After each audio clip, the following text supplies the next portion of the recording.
El capítulo 3 de Nehemías, para muchos es un capítulo que está de más, porque es leer nombre tras nombre, tras nombre, tras nombre, ¿no?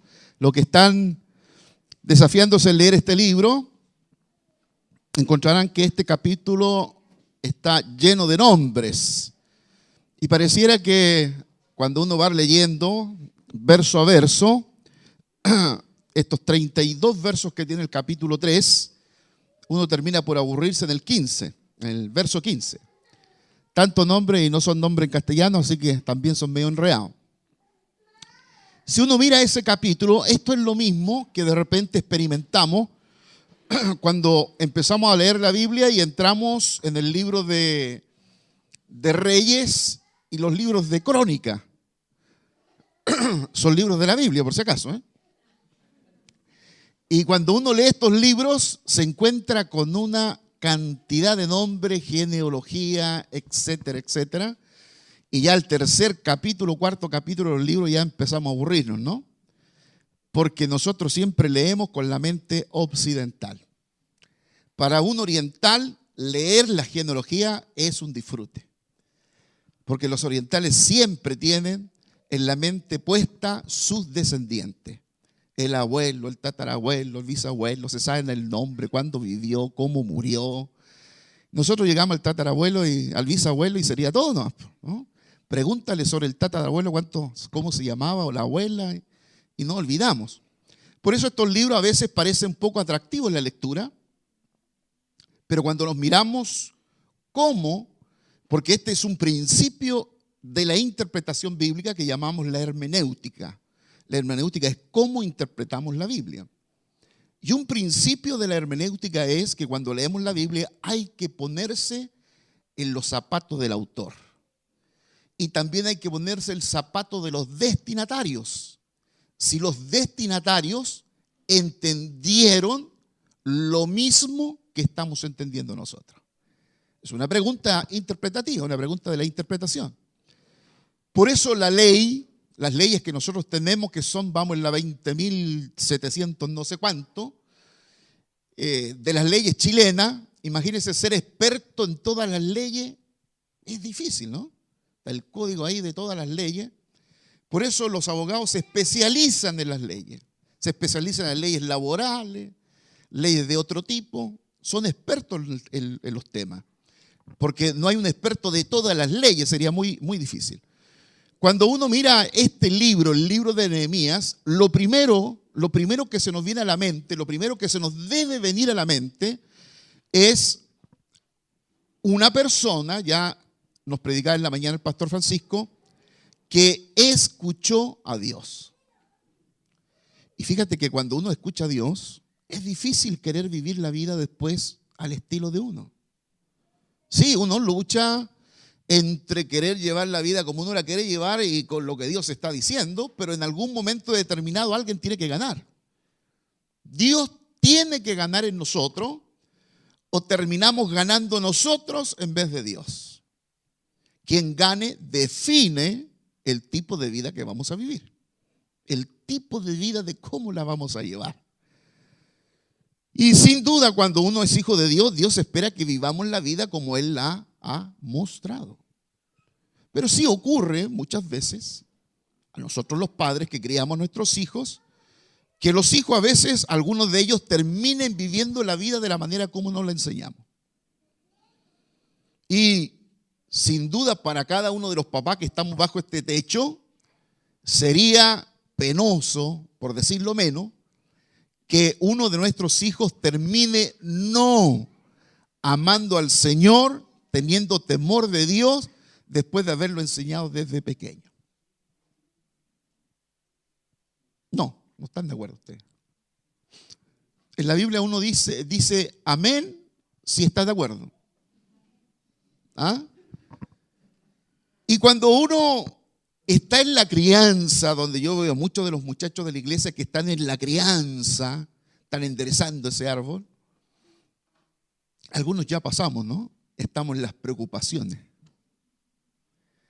Pero cuando uno está formando, está criando, sin duda que sí, que tiene que centrarse, concentrarse en lo que los hijos en los primeros años de vida van a recibir de lo que es la vida de fe. Porque eso va a ser vital, va a ser fundamental. Los primeros años de vida, los primeros 10, 7 bajaron ahora los psicólogos y algunos están bajando, los primeros 5 años de vida para el niño conectado, como se llama hoy día, son fundamentales poner los fundamentos de la fe en su vida. Porque de eso va a radicar todo el resto de lo demás. Mire, después de los 5, dicen algunos, después de los 7, después de los 10, diga lo que diga, no importa. Antes de los 10 es fundamental lo que usted va a enseñar de la fe y cómo la va a traspasar y transmitir a sus hijos. Después de eso, ellos no van a escuchar. Y por supuesto, si lo que está enseñando va acompañado con el ejemplo, es mucho más profundo lo que estamos enseñando. Si lo que estamos enseñando no tiene nada que ver con nuestro ejemplo, hay totalmente discordancia en lo que digo y hago, ay del niño que va a salir. Porque después de los 10 usted sabe que los niños piensan y luego existen. Y comienzan a pensar y a cuestionarse la vida y a cuestionarse todo lo que se le ha dicho o de lo que se le ha enseñado. El capítulo 3 de Nehemías, y vamos a leer los primeros versos, no los voy a aburrir con toda la cantidad de nombres que están ahí, pero si ustedes están leyendo este libro, seguramente habrán leído este capítulo o lo podrán leer durante esta semana.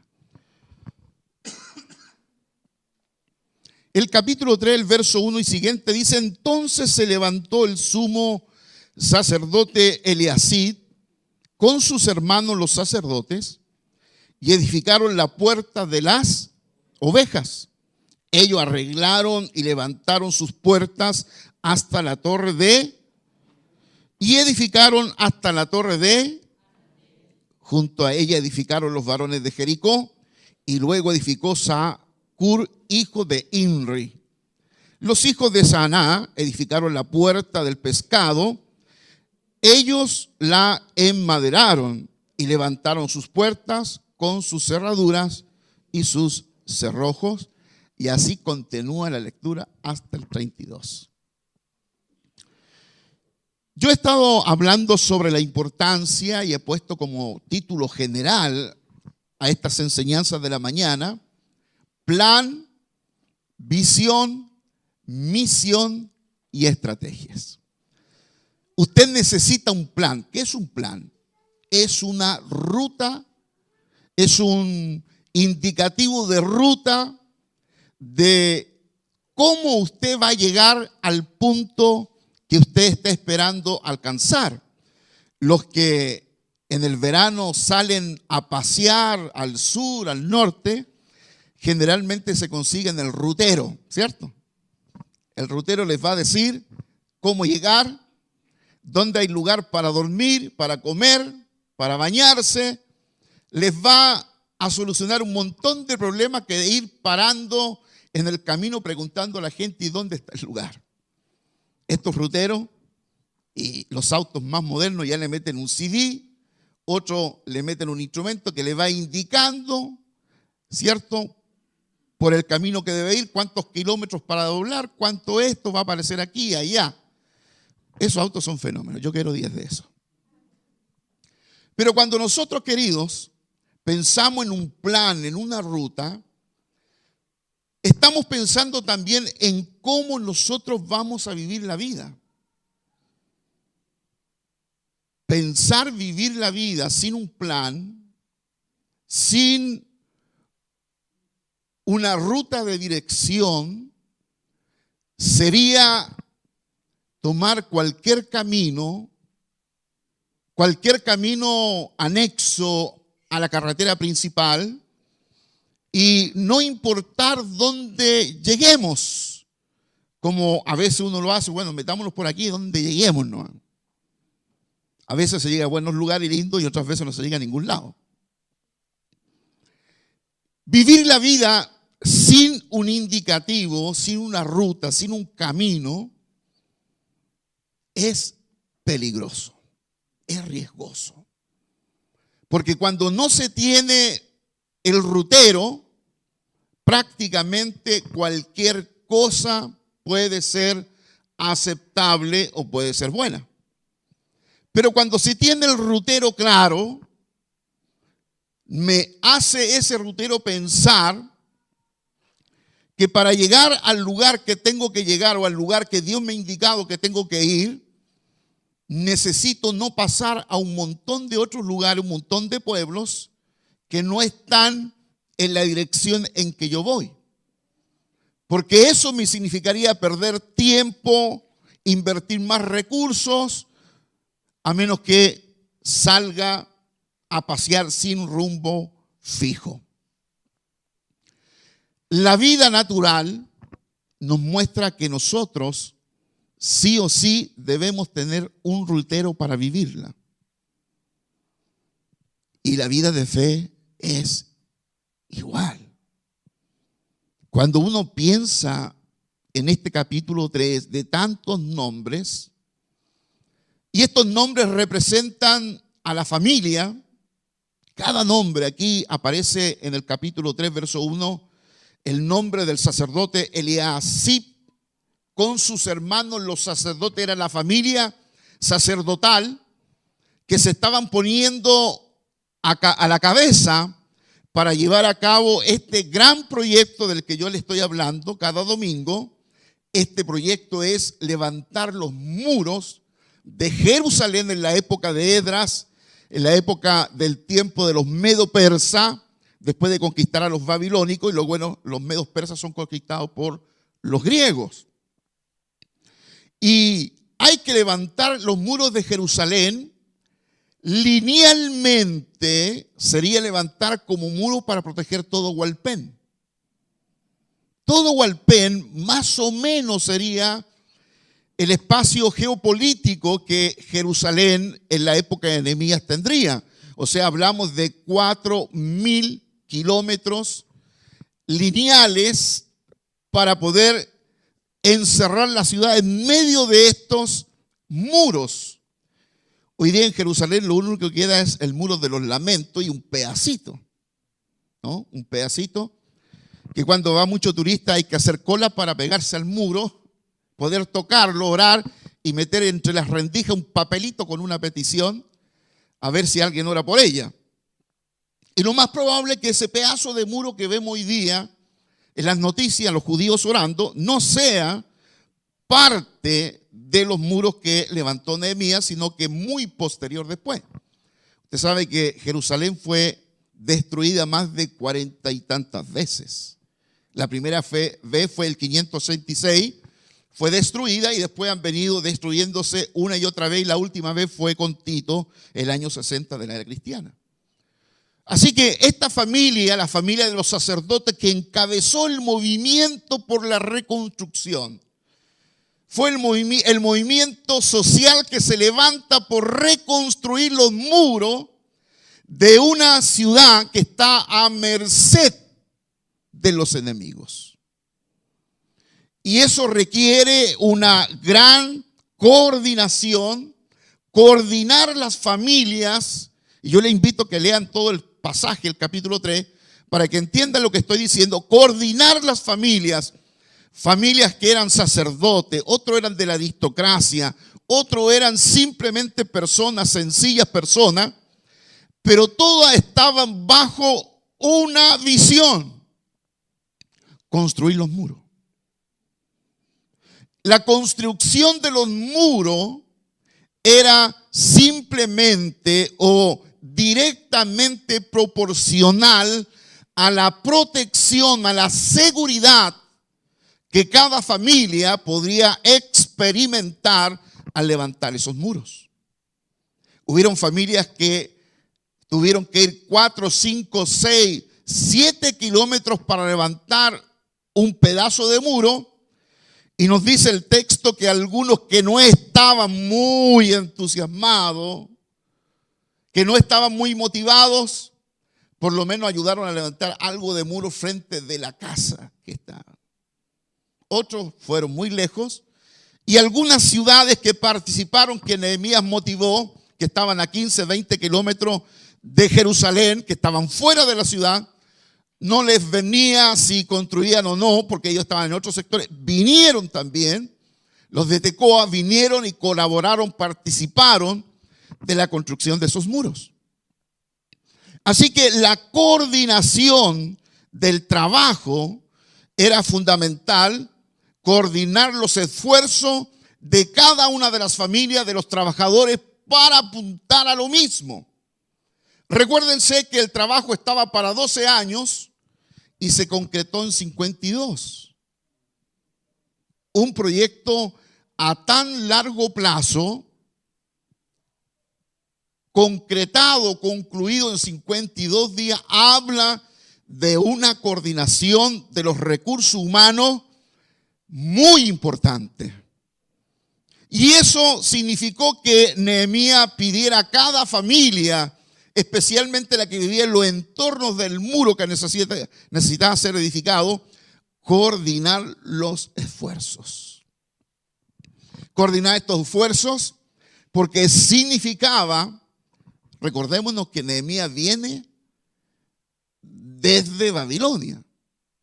Él no tenía ni propiedades, ni una parcelita, no tenía nada en Jerusalén.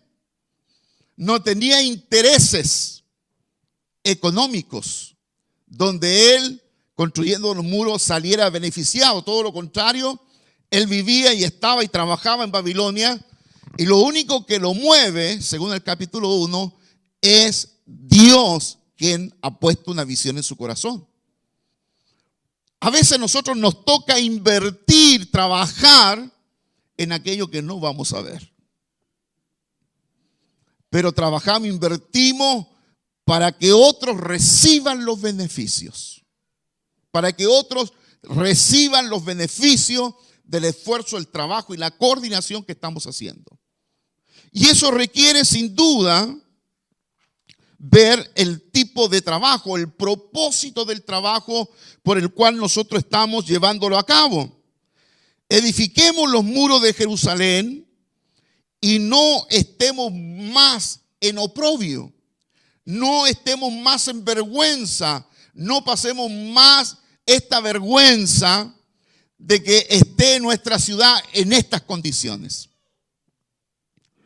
Cuando la reconstrucción de los muros y la instalación de las puertas también significaban la protección y la seguridad del pueblo. Jerusalén estaba rodeada de enemigos y no tenía sentido que los residentes mejoraran sus propiedades cuando nada les protegía de la invasión y del saqueo. De tal manera que había una preocupación de poder reconstruir esos muros. El plan es el proyecto general en el cual nosotros nos metemos para llevar a cabo la tarea que Dios nos encomendó. Y hemos definido visión como una imagen clara de lo que Dios quiere. Yo le pregunto a usted, sobre todo a los dueños de casa, ¿usted tiene una visión clara de lo que Dios quiere para su familia?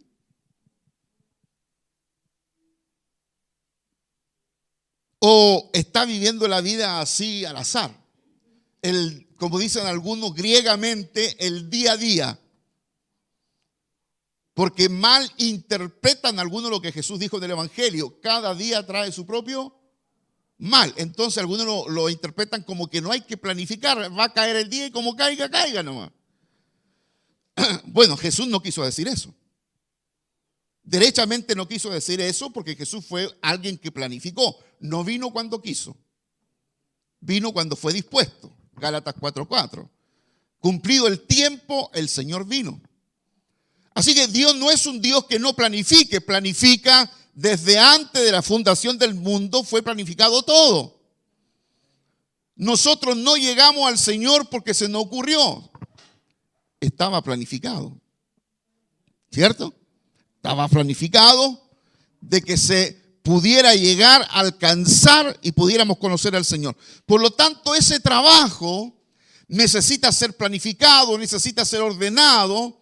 Algunos lo ponen en un mapa de actividad o lo pone en un calendario para decir de tal fecha a tal fecha vamos a hacer tal cosa, de esta a la otra haremos lo otro, para ir regulando y evaluando y controlando cómo el trabajo va avanzando. No es algo que no hagamos dentro de la iglesia también. Pero saber lo que tenemos que hacer es fundamental para ver qué es lo que necesitamos para ejecutar ese plan. Si lo ponemos solo en el plano de la familia, seguramente las familias todas han planificado que los hijos sean profesionales, o por lo menos la mayoría, por lo que yo escucho. Porque consideran que un muchacho, una muchacha profesional va a tener mucho más oportunidades en la vida. ¿No ha escuchado eso usted? ¿Y eso es verdadero o falso? No sabe.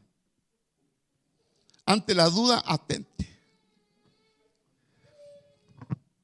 Pero nosotros entendemos que un hijo de Dios con profesión o no, el Señor lo sustenta igual. ¿O no? Ahora, si tiene una profesión, mucho mejor. Sin duda que sí. Si tiene una profesión y la puede alcanzar y la puede lograr, mejor.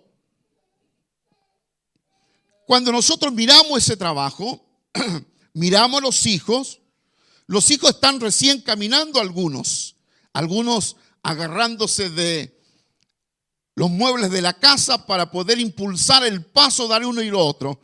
Y generalmente lo que nosotros vemos en nuestros hijos es a un niño, una niña que está en su pleno proceso de desarrollo, pero los papás más avesados, que son capaces de traspasar el tiempo y el espacio, ya les comienzan a ver como personas que comienzan a tener un destino que vivir. La mayor cantidad de muchachos hoy día, y escuche esto, la mayor cantidad de muchachos, usted sabe que estamos en el ranking mundial de bebedores adolescentes en Chile.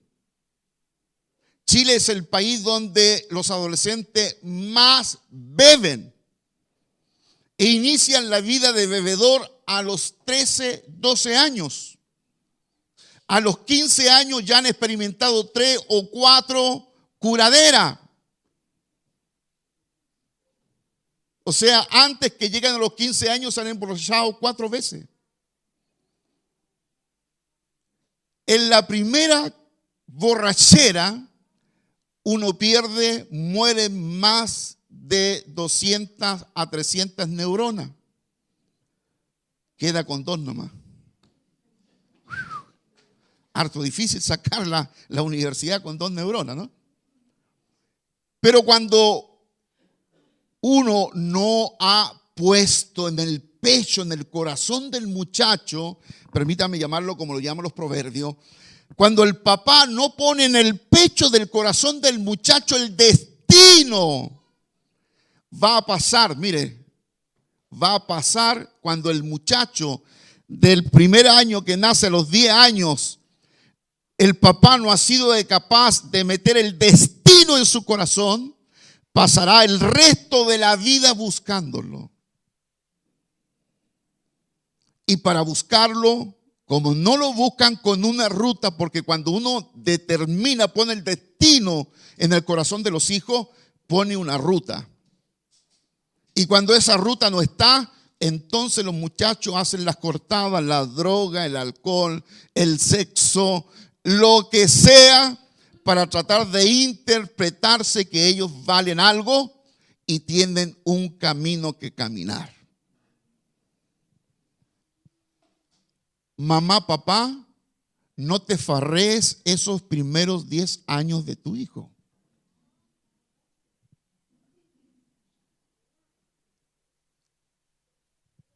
Jay Dobson, uno de los psicólogos más importantes en los Estados Unidos, escuchado en más de 3,000 y tantas radios,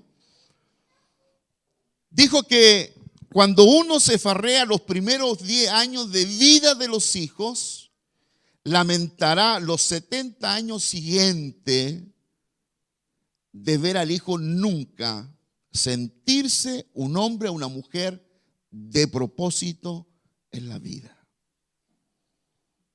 Construir, reconstruir los muros, no solo en Jerusalén, reconstruir los muros en nuestra propia vida. Reconstruir los muros en la vida de fe, en la vida familiar. Reconstruir una familia con muros de protección que permitan a una familia tener el sentido de la dirección y a los hijos el sentido de propósito, es estar marcando la huella que los hijos van a caminar. Nehemías no solo agrupó a las familias en grupo para que construían muros. Nosotros en la iglesia estamos haciendo un intento de formar grupos familiares, como los llamamos aquí, para que estos grupos familiares sean capaces de construir, en algunos casos donde nunca ha habido muro, construir, y en otros donde están dañados, reconstruir muros de valores que permitan a la familia, a los hijos, que permitan a los hijos de la fe, saber que la vida de fe está constituida por muros, estos muros por ladrillo, y estos ladrillos constituyen los valores en los que nuestra vida se fundamenta. Los primeros 2 y 3 meses de este año, el pastor Francisco predicó sobre valores. Y si hay 2 valores fundamentales que deben aprender los niños desde pequeños, son 2 valores que nos dice la Escritura que son fundamentales. De ahí se construye cualquier cosa. El primero de ellos es amar a Dios con todo el corazón, la mente, el alma y con todas las fuerzas. Y el segundo es amar al prójimo como a sí mismo. Decía un rabino, quien los hijos se constituyan sobre la base de estos 2 valores, permitirán que el hijo nunca pierda el camino. Siempre tendrá una senda para caminar y sabrá que ese camino es el camino que Dios ha trazado para que lo camine en la confianza de un Dios que lo guiará. Construir muros. Nosotros vamos por un proyecto de construcción. Estamos pasando ya prácticamente casi superado el problema jurídico.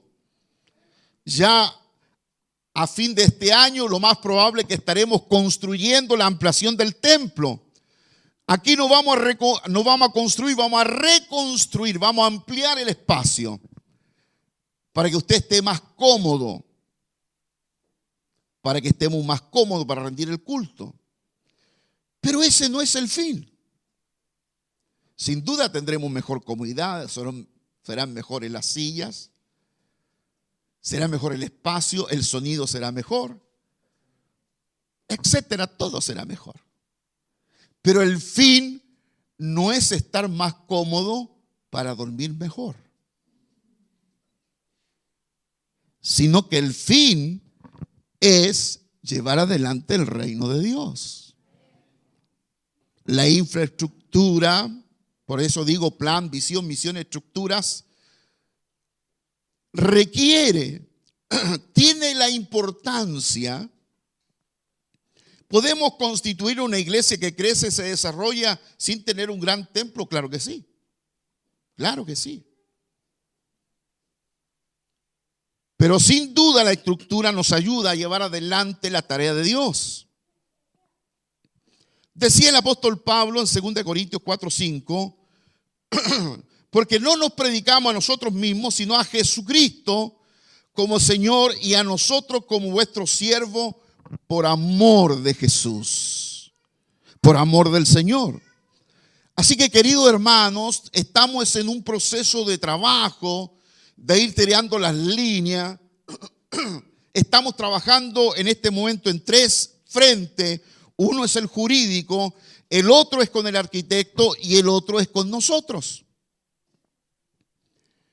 Yo estoy pretendiendo animarles a ponerle en el corazón, animar el espíritu para que enfrentemos un proyecto que es un proyecto de años que el Señor nos ha ido dando, abriendo puerta, abriendo ventana, bendiciendo para que podamos desarrollar un proyecto que va a bendecir a muchas generaciones.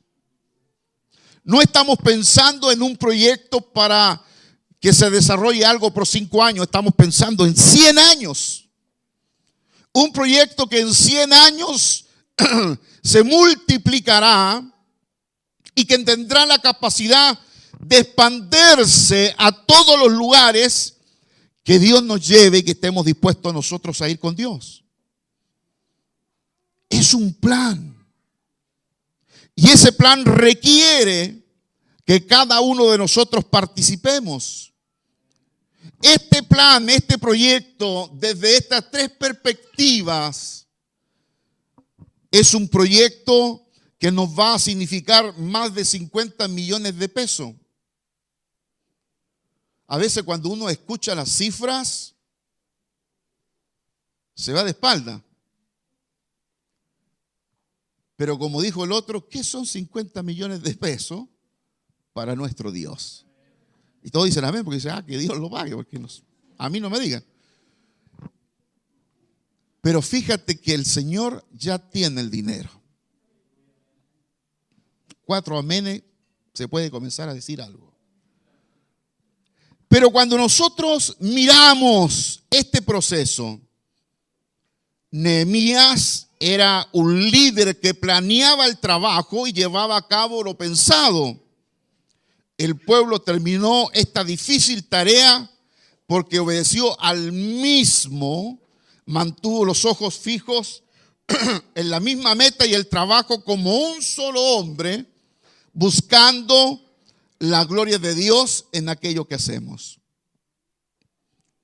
Muchas veces en los proyectos, los planes, hay que trabajar mucho con el corazón de uno. Hay que trabajar con las motivaciones. ¿Qué es lo que te motiva? ¿La gloria de Dios o tu propia gloria? ¿Qué es lo que te está impulsando a aquello? ¿Qué es lo que te está llevando?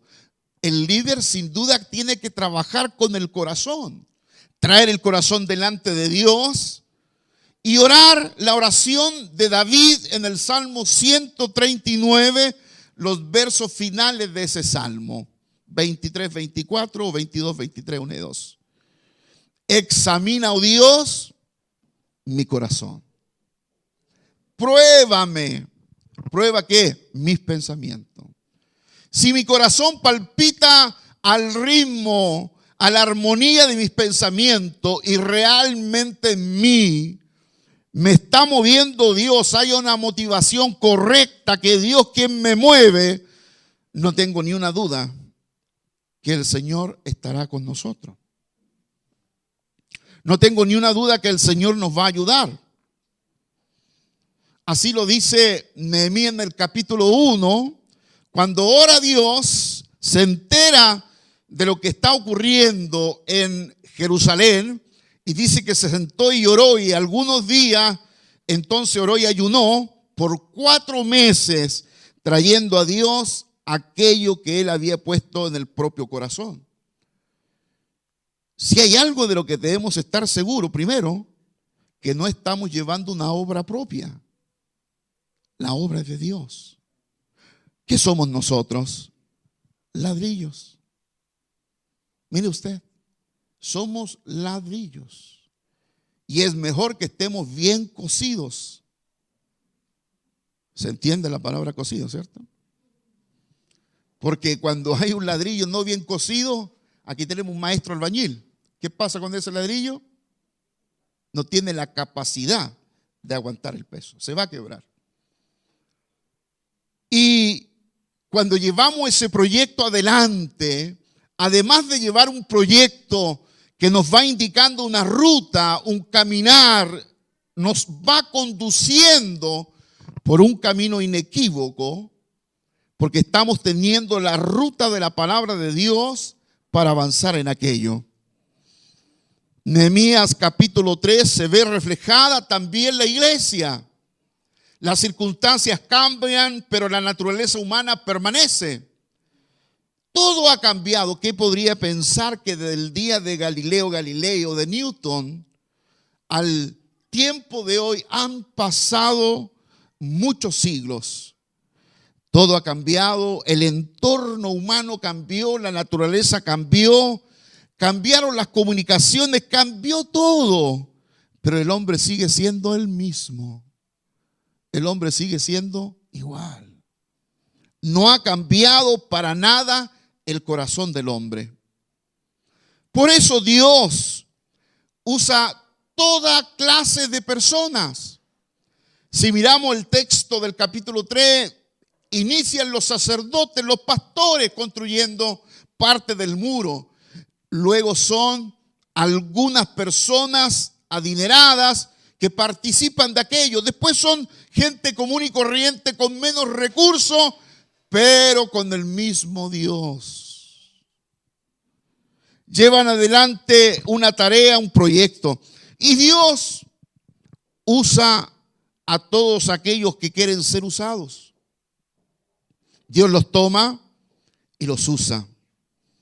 Algunos, el verso 5, 3:5 dice: e inmediatamente a ellos restauraron los tecoitas, pero sus grandes no se prestaron para ayudar a la obra de su Señor. Mire, los grandes, los nobles, los que a lo mejor tenían más recursos y más capacidad, no estuvieron dispuestos a ayudar. Cuando uno lleva un plan adelante, tiene que asumir que todo el mundo no va a participar con todo el entusiasmo. Sin duda que sí, pero es algo que los líderes asumimos. Así como los líderes asumimos la oposición, igual que Nehemías, se levantó Sanbalat, Tobías, todos los que procuraban el mal de los judíos, se burlaron de los judíos. Ya lo vamos a mirar próximo domingo, capítulo 4. Había escarnio, y estos miserables judíos, ¿qué van a ser capaces de construir un muro? Y si lo construyen el muro, un simple animal como un zorro lo echará abajo. A veces el líder tiene que asumir las burlas de aquellos que dicen: no se va a poder lograr. Y sin duda Nehemías tuvo que enfrentar esas burlas de estos dos, uno capitán del ejército, seguramente gobernador de Samaria, y el otro Tobías, Sanbalat, que prácticamente era como el diablo en la época, oponiéndose para que esto se pueda coordinar y llevarlo a cabo. Pero hay algo importante, queridos, en este proceso que Nehemías hizo. Aseguró la cooperación de los diferentes grupos para alcanzar lo que Dios había establecido. Nosotros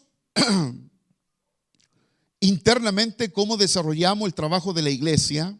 Lo hacemos a través de grupos pequeños, grupos familiares.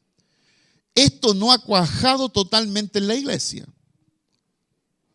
Pero el hecho, y vamos a tener el coro de niños ahora, vamos a hacer un entremés. No me habían avisado, pero no importa. ¿En qué iba? Filipenses 4. Clarito.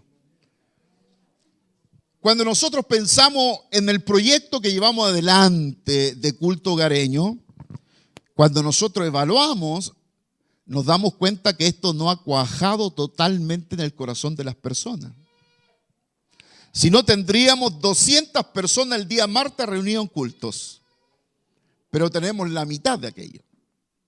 Ahora, el hecho de que no haya cuajado en todo no significa que no hay que llevarlo a cabo, que no hay que llevarlo adelante, persistir, seguir siendo determinante, seguir insistiendo de la importancia y de la necesidad de aquello. Y necesitamos asegurar la cooperación. El abrir un culto hogareño en una población es traer la misma bendición sobre ese lugar. Y sobre los hogares donde funciona el culto hogareño, es como en los tiempos de Obed-Edom, cuando el arca no se encontró lugar para tenerla y Obed-Edom dijo, bueno, que esté en mi casa. Y la tuvieron 3 meses en la casa. ¿Y qué pasó con esa casa? Fue bendecida, pero a tal punto que David dijo, mejor saquémosla de esa casa y llevémosla acá mejor. Porque Obed-Edom fue prosperado de una manera extraordinaria. Cuando usted abre su casa para que el evangelio sea predicado, no puede solo esperar de que también va a ser prosperado. También va a ser bendecido. Es nuestra manera como estamos alcanzando a aquellos que están en torno cerca nuestro, cerca de nuestra casa. Se imagina que si nosotros fuéramos una iglesia de programas, y eso significa hacer un programa de evangelismo que lo tenemos ahora en noviembre, tenemos las cruzadas internacionales, solo depender de una semana para evangelizar, podríamos ser cualquier iglesia musulmana, testigo de Jehová, pero cristiana no seríamos. Porque la iglesia cristiana es la que cree en Cristo y lo proclama. Es como usted puede medir la vida de fe. Si usted cree en el Señor y calla, no cree. No lo digo yo, lo dice la Escritura. Si nosotros lo anunciamos, aquello que estamos creyendo, lo anunciamos, lo compartimos, entonces el evangelio sigue avanzando. Yo le comentaba, me parece que el domingo pasado o el anterior, el fusilamiento de los 9 pastores afganos de Afganistán, donde va y le pone una pistola en la cabeza y revienta los sesos, sale la sangre por todos lados. 9 pastores en un sector, en un lugar donde está la persecución, son capaces de dar la vida por el evangelio. Morir. Preguntaban a uno de los pastores que dijera dónde vivían sus miembros o lo iban a matar. Prefirió morir. Ustedes oren por mí para que yo no me encuentre en ese, que yo voy a largar la pepa, ¿no?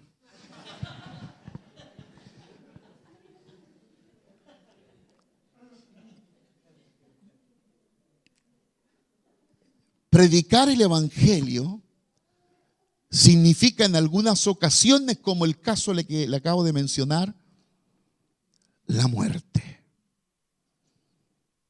Llegar al extremo de dar la vida por el Señor Jesucristo. Yo creo que es un premio tremendo. No hay otro más grande en la historia de la vida de fe. El premio más grande es dar la vida por Jesús. Es muy probable que si no cambiaran las cosas en nuestro país, ninguno de nosotros va a dar la vida, va a morir por esa causa del evangelio, a menos que sea desafiado a las misiones a esos lugares, donde sabe que tiene que ir con el certificado de defunción en el pasaporte, porque lo más probable es que no va a volver. Pero si vivimos la vida de fe aquí, en el pasar que estamos viviendo, en las problemáticas sociales, políticas, que vivimos en nuestro contexto social, cultural, lo más probable es que tengamos una vida muy tranquila, con algún resfriado, con algún examen por ahí, más que eso no va a pasar si el Señor nos dijera otra cosa. Pero si nosotros queremos vivir radicalmente el evangelio, no podemos seguir igual. No podemos seguir igual. Hay algo más que hacer. ¿Sí? Hay algo más que hacer. Hay algo más que poner la vida. Fíjate que morirse sin haber hecho nada por el Señor es pérdida.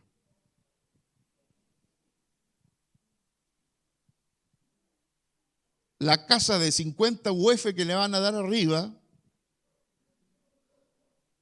cae un catre de esos de una plaza. Porque, queridos, hay que anhelar los galardones. Aquello que el Señor nos va a dar cuando entremos al cielo. Hay que tener galardones. Y esos galardones se constituyen, se construyen aquí y ahora. Para recibirlos después. Cuando seamos juzgados en el tribunal de Cristo y allí sean entregadas las coronas, los galardones y también la reprensión que recibiremos del Señor por no haber vivido al nivel que nos pedía.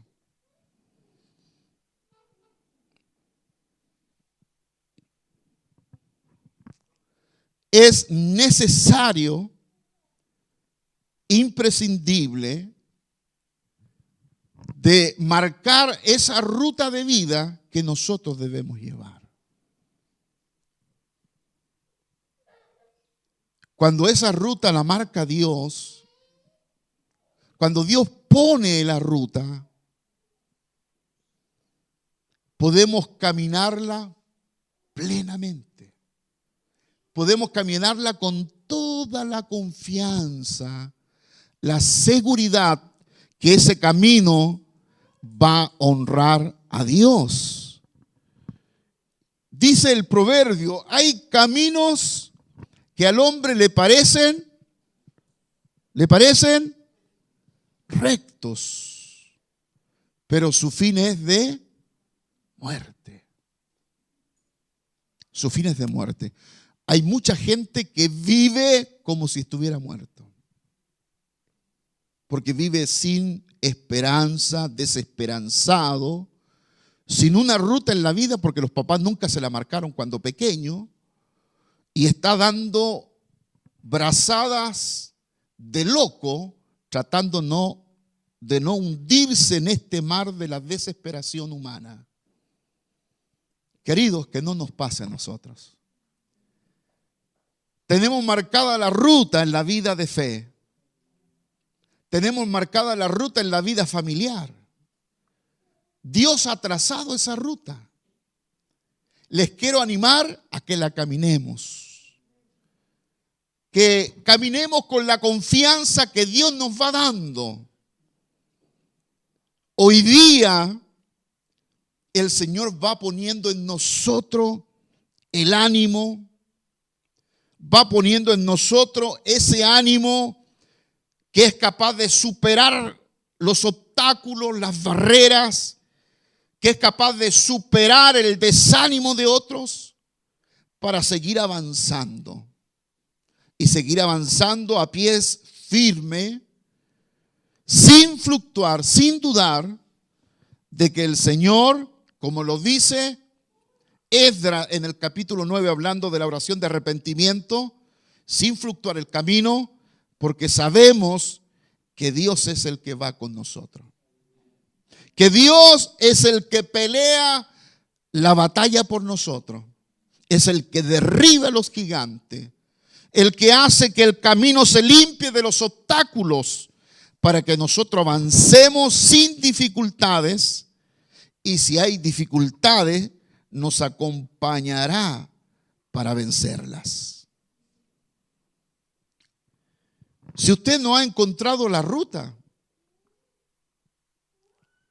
si no ha encontrado el camino, si algún muchacho o muchacha de la iglesia que está hoy día no logra observar la ruta con claridad, saber para dónde va, conocer el camino por el cual está caminando y saber que es un camino que el final será un camino de vida y no de muerte. aunque el Señor nos ha dado la capacidad de escoger y decidir, diciéndonos, hay dos caminos, el de la vida y el de la muerte, el de la bendición y el de la maldición, escogeos vosotros qué camino. Y el consejo del Señor es, escoge el de la vida. Escoge el de la vida. Queridos, el Señor nos llama realmente al arrepentimiento, nos llama al quebrantamiento. Estoy trabajando en algo que se llama el Plan Nehemías, 52 días para estar con Dios. Lo estoy probando conmigo mismo primero. A la iglesia hay que darle lo probado. 52 días para buscar a Dios en arrepentimiento, en quebrantamiento, en humillación. 52 días para enmendar la ruta si se nos perdió. 52 días para reconstruir aquello que a lo mejor se ha derribado, que el diablo ha derribado. Y yo espero que ese plan, muchos de la iglesia lo puedan tomar y sea una tremenda bendición para ustedes. Un volver a avivar la vida de fe. Hay muchos planes en la Biblia, los 40 días del Señor Jesús, los 21 de Daniel, los 40 de Elías, etc. Pero los 52 de Nehemías me parecen buenos. Yo creo que necesito reconstruir aquello que por alguna razón se ha derribado. Necesito orar, buscar a Dios para volver a ver a la familia encaminarse en el camino de Dios. Volver a ver a los hijos temer y vibrar por Dios. Papito, mamá, ¿no te parece que hay que jugársela por los hijos? El pastor ya lo decía en la mañana, el tiempo que nosotros fuimos jóvenes, quizás no vivimos tanta tentación como hay el día de hoy en nuestros hijos, sobre todo los adolescentes, los muchachos. Muchos de ellos todavía se están buscando, no se han encontrado, muchos se buscan todavía. Y yo que tengo la oportunidad de estar, de ser y de estar en el Facebook para los amigos, leo todo. Me doy el tiempo de leer lo que escriben los muchachos, lo que escriben los adolescentes. Y fíjese que no quiero justificar mi pasada por el Facebook, pero muchas veces me sirve para orar. Qué espiritual, ¿eh?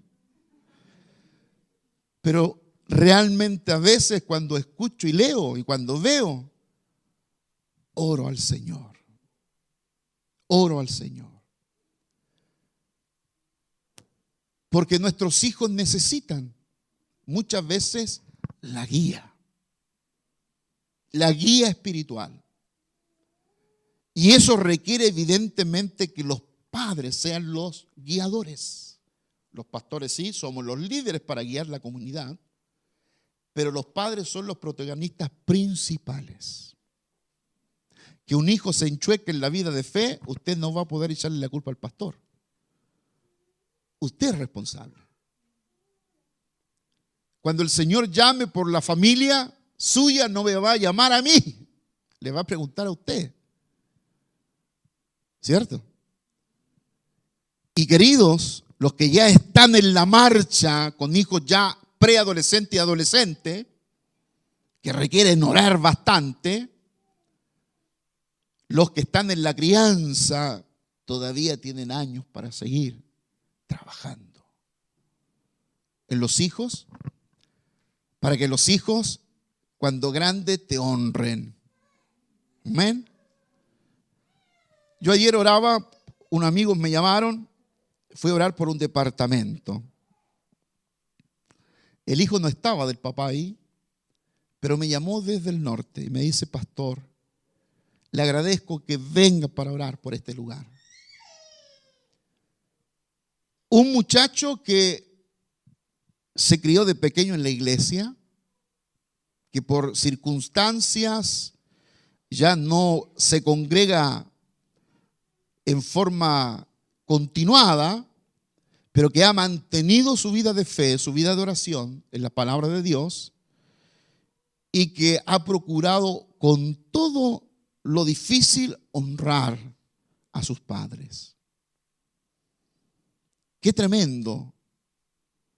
Nosotros necesitamos, como Nehemías, volver el rostro a Dios y clamar, pero en serio. Que podamos ver realmente cosas, cambios tremendos, cambios profundos. Yo digo, cuando oro mirando las noticias, cambios profundos que Dios pueda hacer, podamos orar a tiempo y fuera de tiempo. O sea, oremos siempre, porque necesitamos la ayuda de Dios.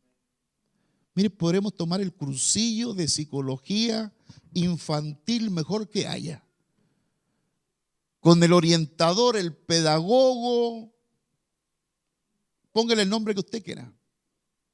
Recibir el mejor libro, cómo criar a tu hijo. Y aún así vas a necesitar la ayuda de Dios. Por sobre todas las ayudas que hay, y que las hay, y son muchas, está la instrucción del Señor. Instruye al niño en tu camino, y cuando fuere viejo no se apartará de él. Cuando fuere viejo, cuando fuere joven, cuando fuere adolescente, no se apartará de él. Estamos construyendo, para algunos que nunca han construido una familia cristiana, una familia en la fe, han comenzado a construirla, y otros que la construyeron y por alguna razón se ha ido desmoronando esa construcción, hay que comenzar a reconstruirla, pero ahora en forma sólida para siempre. Padre, te damos gracias.